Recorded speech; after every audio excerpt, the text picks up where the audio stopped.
Ya, selamat pagi semuanya.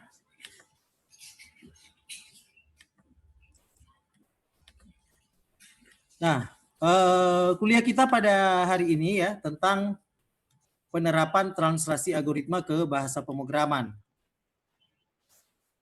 Kemarin kita sudah belajar bahasa pemrograman, terutama sintaks pemrograman bahasa C. Nah, sekarang kita akan lanjutkan ya.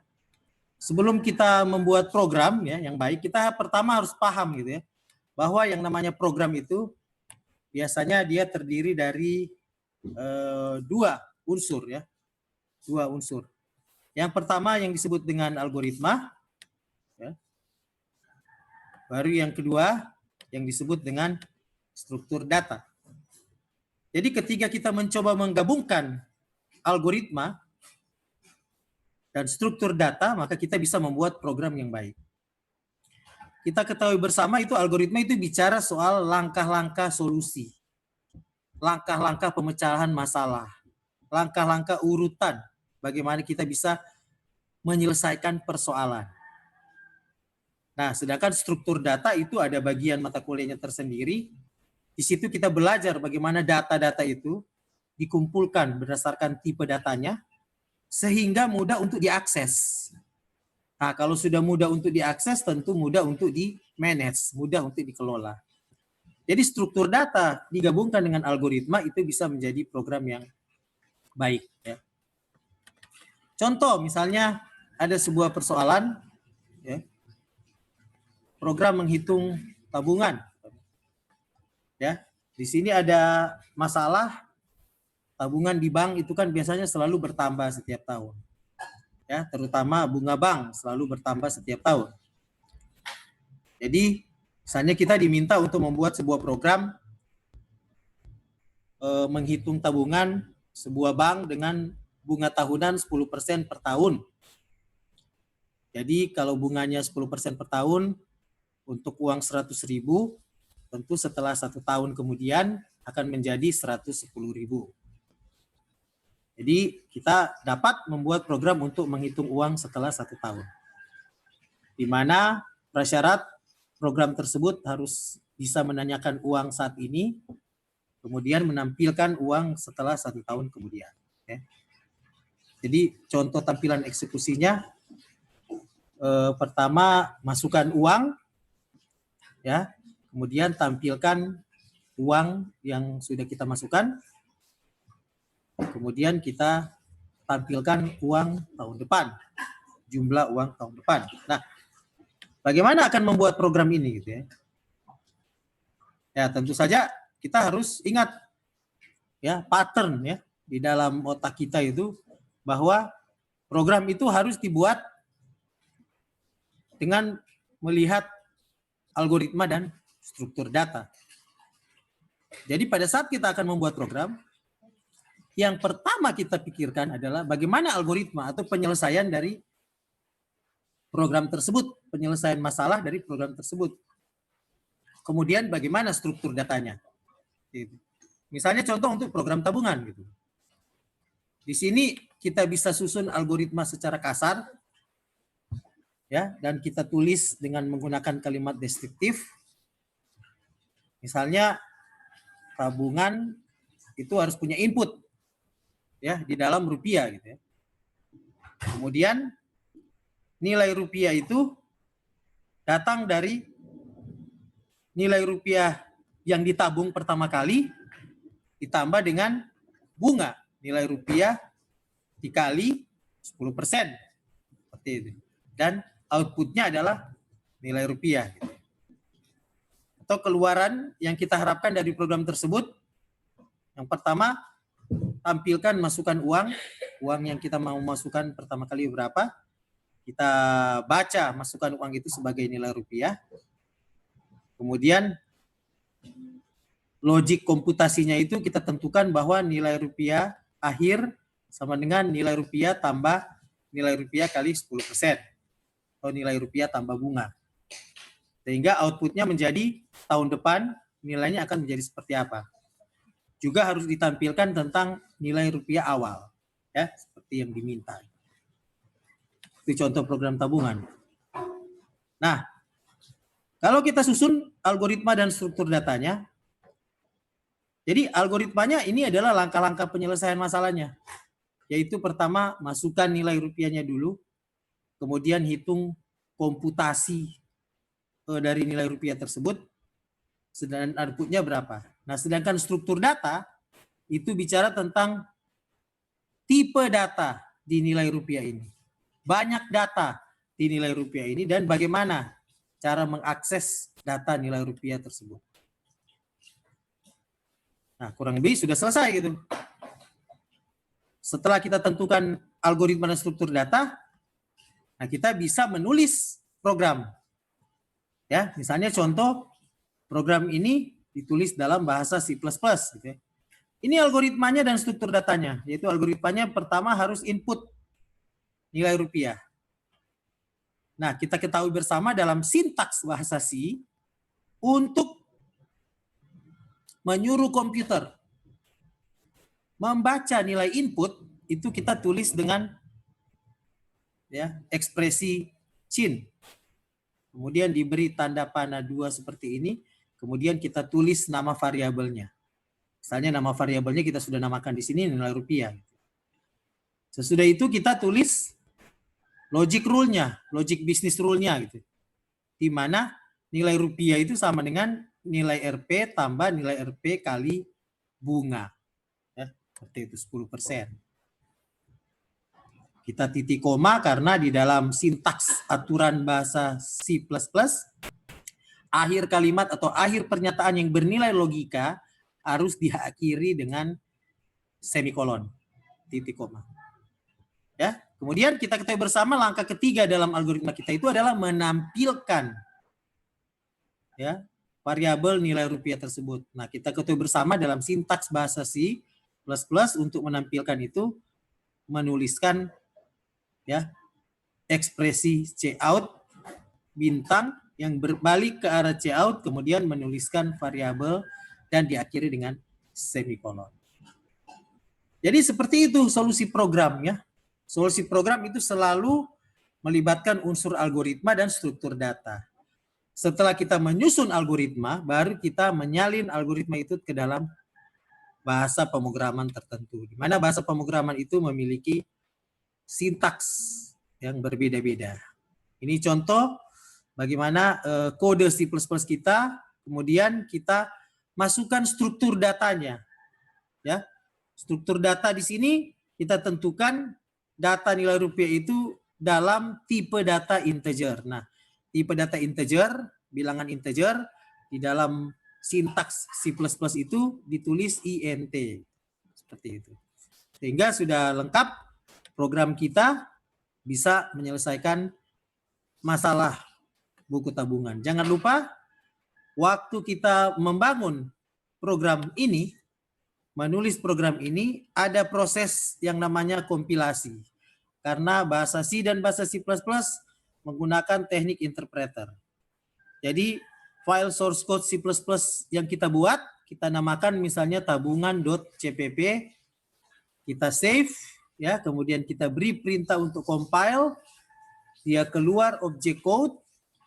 Nah, begitu kita tekan enter objek code, ya, compiler bahasa C itu akan melinking dengan objek code yang lain yang kalau sudah banyak yang kita buat. Kemudian objek code itu bisa kita execute. Jadi sebenarnya ada 3 langkah. Nanti akan demo sebentar. 3 langkah untuk mengkompilasi algoritma ke executable code. Executable code ini yang kemudian bisa dieksekusi oleh CPU dan menampilkan hasilnya di layar monitor kita. Jadi prosesnya seperti itu. Ini misalnya contoh program luas lingkaran yang kita tulis dalam bahasa C++, CPP. Jadi ini ada integer, main, kemudian kita awali dengan tanda kurung kerawal, baru kemudian kita menulis program tersebut. Dalam C++ ya kita tulis program utamanya, program yang akan dieksekusi itu diawali dengan kurung kerawal, ditutup dengan kurung kerawal juga. Ya. Jadi ini ada definisi tipe datanya, jari-jari, float, luas float. Kemudian ini ada algoritmanya, input jari-jari, kemudian rule logic bisnisnya luas kita beri seperti ini, rumusnya seperti ini. Kemudian kita suruh dia untuk menampilkan hasil luas. Ya, jadi sebenarnya sangat sederhana membuat program di C++, ya, seperti itu, tidak sulit.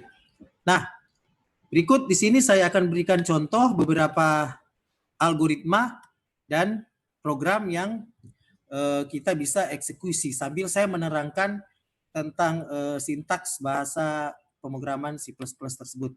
Ya. Yang pertama, algoritma pertukaran misalnya.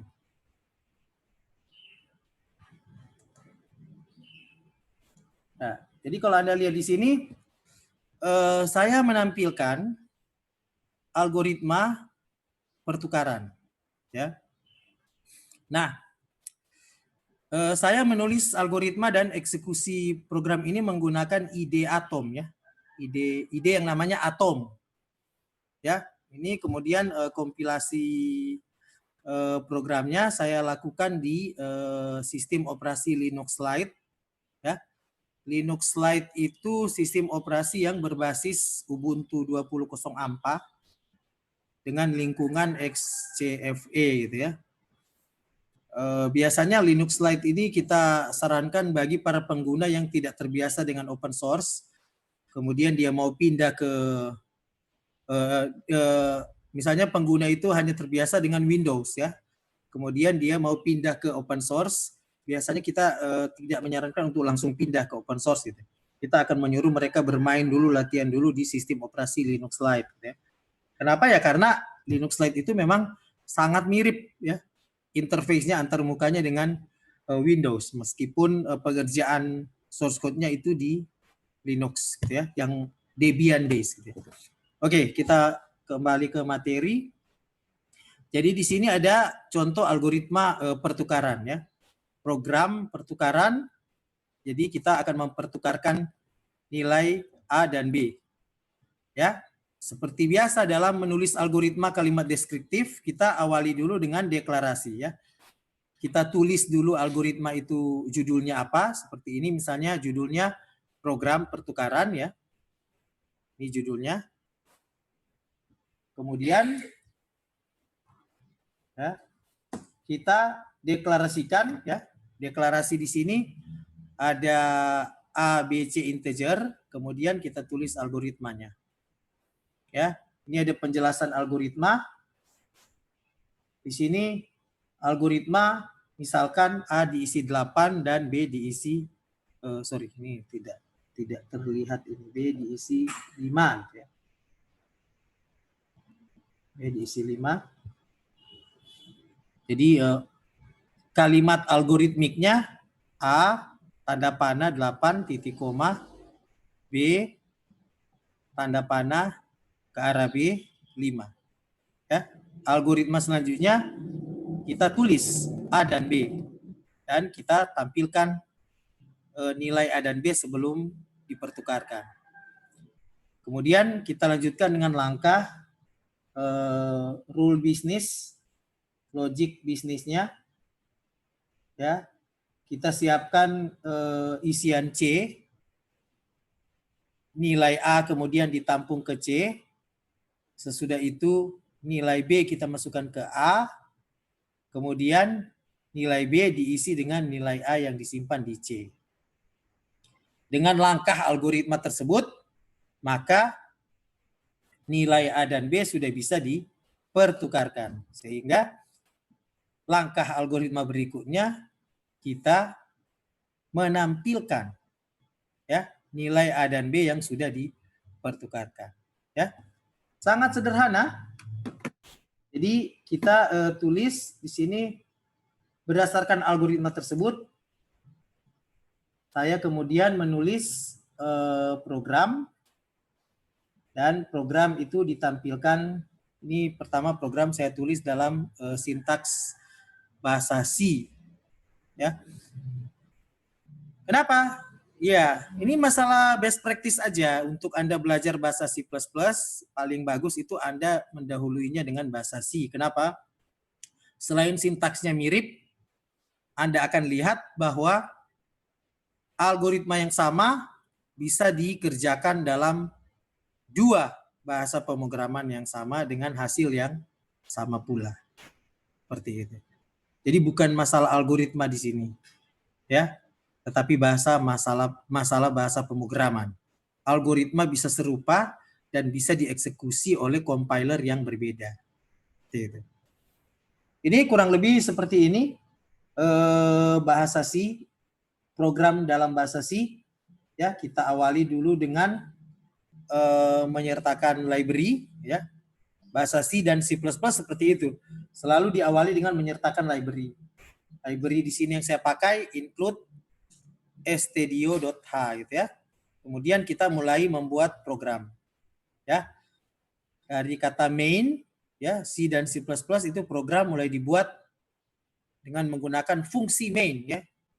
Buka kurung tutup kurung, kemudian isi program kita mulai dengan integer.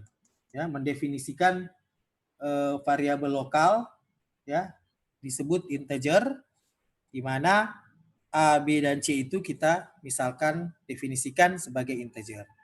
Kemudian kita tulis A sama dengan 8, B sama dengan 5. Kemudian kita suruh untuk menampilkan nilai A dan B sebelum pertukaran. Ya. Sesudah itu kita menyuruh untuk membaca nilai A dan nilai B. Kemudian kita tulis rule programmingnya. Ya, sesudah itu kita tampilkan nilai A dan B sesudah pertukaran dan kemudian program kita akhiri dengan tutup kurung krawal. Nah, setelah kita tulis dalam C++, ya, program pertukaran ini begitu kita tulis dalam C++, ya, kurang lebih dia akan menjadi seperti ini. Ya. Yang pertama, C++ itu kita bisa berikan komentar dalam program. Kalau Anda ingin memberikan komentar dalam program, nah dalam C++ itu kita pakai tanda 2 slash ini ya, 2 garis miring ya. Sehingga compiler akan paham bahwa baris itu tidak akan dieksekusi karena baris itu adalah baris komentar. Ya. Jadi dia tidak masuk dalam object code nantinya.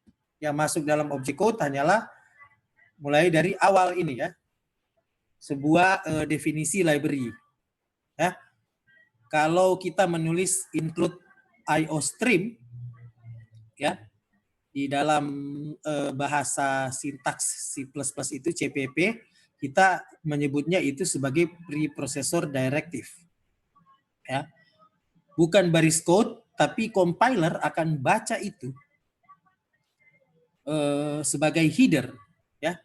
Sebagai header fungsi, dan dia akan mengaktifkan library standar yang kita panggil. Ya. Contoh, misalnya kita memanggil di sini library standar IOStream. Ya. IOStream itu maksudnya standar input output. IOStream, standar input output. Contoh lain misalnya include stdio, itu juga standar input output ya, yang menjalankan fungsi input output. Atau ada juga contoh lain include conio ya, kepanjangannya console input output untuk menjalankan fungsi gets. Seperti itu. Ya, kemudian di sini juga ada using namespace std, itu juga adalah standar library yang ingin kita pakai. Jadi dia juga merupakan tipe preprocessor directive. Compiler wajib membaca ini terlebih dahulu dan dia akan aktifkan fungsi library yang kita panggil. Dalam hal ini, dalam program kita yang sederhana ini, kita hanya memanggil 2 ya, preprocessor directive, yaitu include IOStream dan using namespace std. Kalau misalnya kita akan mengerjakan fungsi-fungsi matematik ya, seperti akar pangkat 2 dan sebagainya, ada banyak fungsi matematik dalam C, CPP ini ya, kita taruh nanti include math misalnya. Jadi kita panggil library math. Ya, nanti kita akan latihan dengan include math seperti itu. Nah, sesudah itu biasanya dalam bahasa C kita mendefinisikan variabel global. Jadi variabel global ini variabel yang akan dipakai di banyak program. Nah, contoh kita di sini memang programnya hanya satu ya. In main hanya satu, tapi nanti kalau kita sudah akan banyak main-mainnya, dan kemudian di dalam banyak main tersebut ada variabel yang sama, kita bisa definisikan langsung di sebelum main. Ya, ini namanya variabel global. Variabel global itu, variabel kita itu akan dipakai di semua banyak program utama atau banyak main. Ya, kebetulan contoh kita ini hanya satu main ya. Hanya satu main, sehingga seperti tidak kelihatan. Padahal itu untuk banyak main, bisa dipakai di banyak main. Nah, kemudian kita awali program CPP kita dengan menuliskan int main, ya, buka kurung tutup kurung. Ini selalu menandakan, memberitahukan pada compiler C bahwa program utama dimulai dari sini dan program ini harus dieksekusi. Seperti itu, ya. Jadi fungsi utama programnya selalu diawali dengan ekspresi main buka kurung tutup kurung. Ini memberitahukan pada compiler bahwa program ini wajib dieksekusi awalnya mulai dari sini. Seperti itu. Ya. Nah, itu kemudian biasanya sesudah main dalam CPP selalu diawali dengan buka kurung kerawal. Ini wajib ini. Ya. Buka kurung kerawal, kalau Anda lihat di sini baris program yang saya tulis pertama kali, saya juga mendefinisikan variabel lokal. Ya, variabel lokal di sini maksudnya variabel ini hanya dipakai di main ini. Beda dengan variabel global tadi yang dipakai di banyak main. Kalau variabel lokal dia hanya dipakai di main ini saja. Ya. Misalnya variabel lokal A, B, dan C. Kemudian kita setting initial value dari A itu 8 dan B itu 5. Ini adalah contoh dalam program kita saja. Kemudian sesuai algoritma, kita harus menampilkan nilai A dan B sebelum dipertukarkan. Ya. Setelah itu kita baca nilai A dan B tersebut. Jadi dalam CPP itu cout, ya. Kemudian cout A, dan kalau ini kalimat ini artinya kita baca A tersebut. Ya, seperti itu. Ingat, perintah cout itu harus selalu diakhiri dengan semikolon. Ya, harus selalu diakhiri dengan semikolon.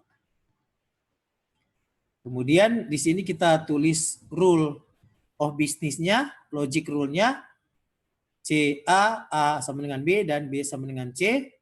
Sesudah itu kita sesuai langkah-langkah algoritma tadi, kita tampilkan nilai A dan B setelah dipertukarkan. Ya. Kemudian di sini. Nah, ini di sini ada kata ENDL, handle. Dia itu adalah manipulator untuk menampilkan, mengatur tampilan data aja. Ada banyak manipulator. Oh ya, itu /n itu juga adalah manipulator. Ya, manipulator untuk menampilkan tampilan data nanti di program. Kemudian kita tulis return O. Ini sangat penting untuk memberitahukan compiler bahwa fungsi main sudah berakhir di sini. Akhiri ya eksekusi dari fungsi main tersebut. Nilainya kita kembalikan sebagai 0 ya. Sesudah itu kita tutup program. Ya. Fungsi main itu kita akhiri di situ, kita tutup di situ, dan program kita sudah bisa dieksekusi ya. Nah, langkah-langkah untuk mengeksekusi seperti yang sudah pernah saya tunjukkan, tapi di sini saya tunjukkan kembali lagi. Itu ada 3 langkah utama untuk mengeksekusi ya. Yang pertama tentu kita meng-create object code gitu ya. Kita simpan filenya kita simpan filenya dalam C++ ya. Menyimpan file dalam C++, tentu saja kita bisa langsung lakukan di atom yang tadi. Ya, ide yang tadi atom itu, kita bisa langsung save as, tunggu sebentar ya. File yang sudah kita buat, ini kita bisa langsung simpan dari di sini. Kita tekan file, kemudian kita tekan save as ya. Kita tekan save as ya. Kemudian kita beri nama file tersebut pertukaran.cpp ya. Sehingga dari sini berarti kita sudah menyimpan nama file program kita, diberi nama file pertukaran.cpp. Sesudah file tersebut kita simpan, nah kita akan membuat objek code ya, yang bisa dieksekusi oleh compiler. Itu kita masuk ke Linux terminal ya. Kemudian kita eksekusi. Kita buat file pertukaran tersebut menjadi objek code ya. Caranya kita menulis perintah G++, kemudian kita sebut, kita mention nama file yang sudah dibuat, disimpan tersebut tadi. Namanya file pertukaran.cpp. Kemudian kita tekan enter. Ya. Langkah kedua, kemudian kita buat objek code ya, kita buat executable file ya. Jadi kalau tadi langkah pertama kita create object code.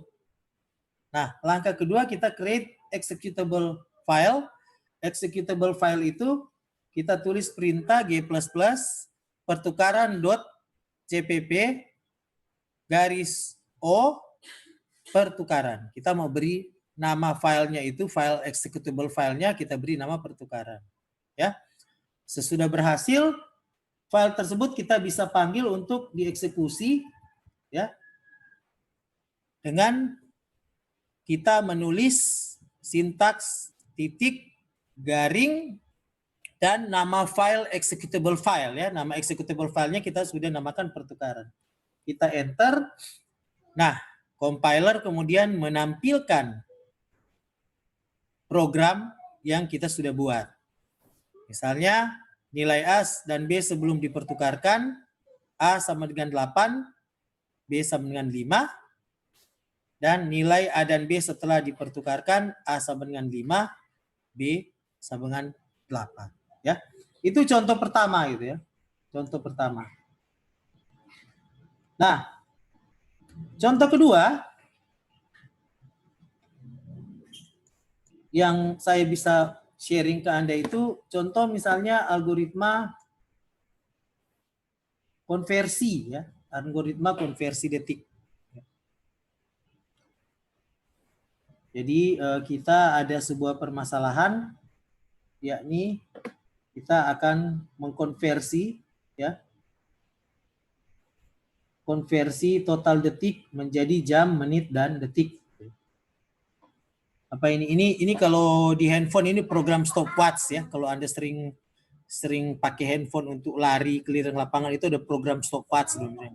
Menghitung tapi menghitung detik ya. Kemudian di terakhir detik itu bisa disalin menjadi jam, menit, dan detik. Ya. Jadi seperti biasa ya, di algoritma kita, awalnya kita beri judul-judul, kemudian setelah itu kita deklarasikan. Ya. Kita deklarasikan variabel-variabel. Nah, nama variabel ini bisa terserah Anda. Gitu ya, seperti itu. Nama variabelnya, misalnya di sini variabel saya namakan total detik, kemudian ada jam, sisa, menit, dan detik, kemudian nanti itu jadi integer. Sesudah itu kita susun algoritmanya, mulai dari kita baca dulu algoritma total detiknya, kemudian kita buat bisnis rule-nya, jam sama dengan total detik dibagi 3.600, sisa total detik, ya, sisa 3.600, menit sisa bagi 60, dan detik sisa bagi 60. Sesudah itu kita write jumlah jam, ya, kemudian baca jamnya, write jumlah menit, baca menitnya, write jumlah detik, dan baca detiknya. Seperti itu. Nah, sesudah itu kita salin di dalam program algoritma yang tadi. Ini saya buat pertama, saya buat dalam bahasa C, ya. Saya gunakan library include stdoh. Sesudah itu programnya saya mulai dengan int main. Nah, Anda lihat di sini dalam C, saya tidak lagi menggunakan variabel total detik, tapi saya sikat menjadi tot detik. Ya, jadi di algoritma kita tulis lain, di program kita tulis lain, itu diizinkan, tidak masalah. Karena ini hanyalah nama variabel. Nah, yang penting sebagai programmer kita paham bahwa nama variabel itu sudah berubah, sehingga kita konsisten di dalam program. Kita gunakan yang kita sepakati di awal, yang kita declare di awal dalam program. Misalnya kita sudah declare total detik menjadi tot detik, ya kita gunakan tot detik terus. Kita gunakan tot detik terus. Kemudian bahasa C ini kita salin ke C++, mirip sekali ya. Ya. Sama, saya juga masih menggunakan variabel tot detik seperti itu. Ya, saya akhiri program ini dengan return 0, ya. Dan terakhir saya kemudian mencoba untuk mengeksekusi program ini di compiler C, ya. Kita pindah ke terminal.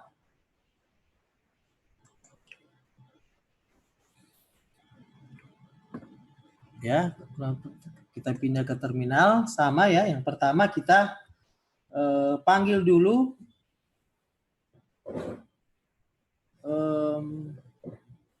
program konversi detik, ya.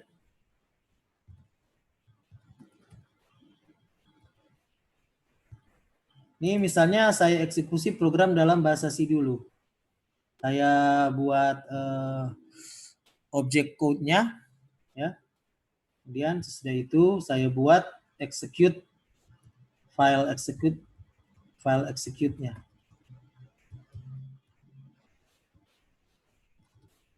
Saya namakan file yang dieksekut konversi detik. Enter. Kemudian saya panggil file yang sudah saya execute tersebut.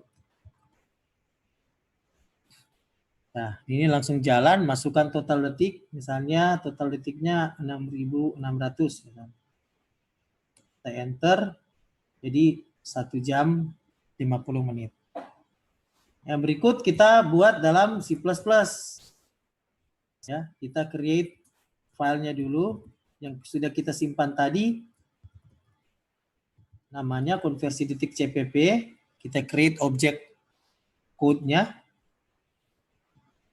Sesudah objek code-nya jadi, kemudian kita create execute filenya, ya. Execute filenya.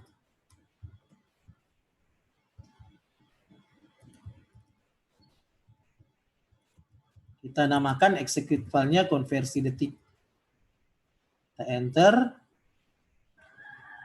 Nah, sesudah execute filenya jadi, kita panggil file yang sudah kita buat execute filenya gitu, untuk ditampilkan ke depan kita.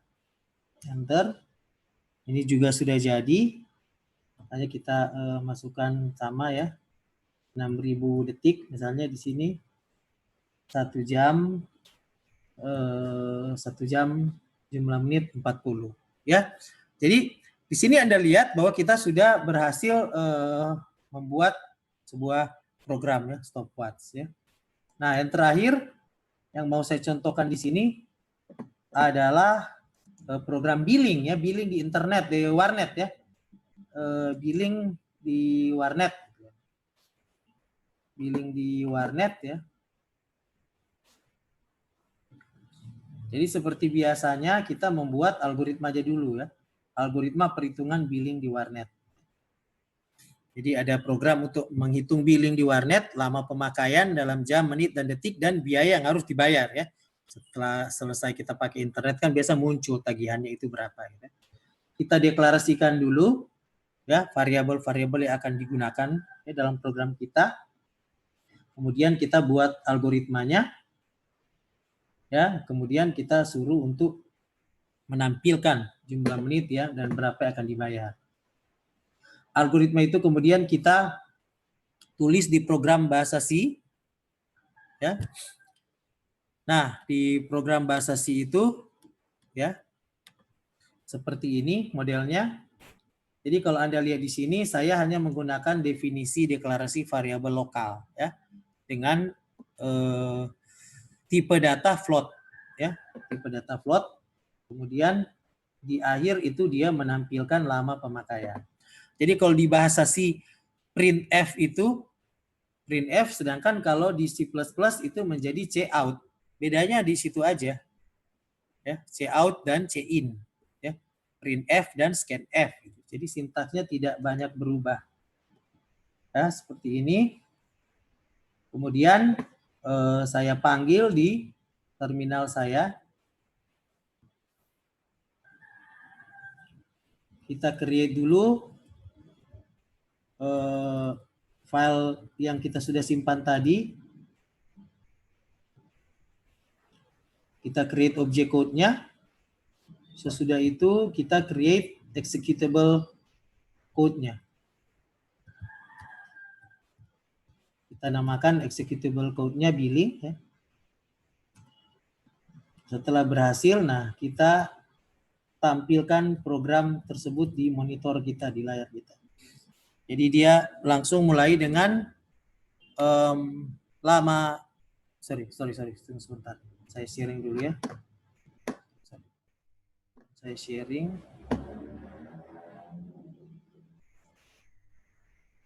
Sebentar.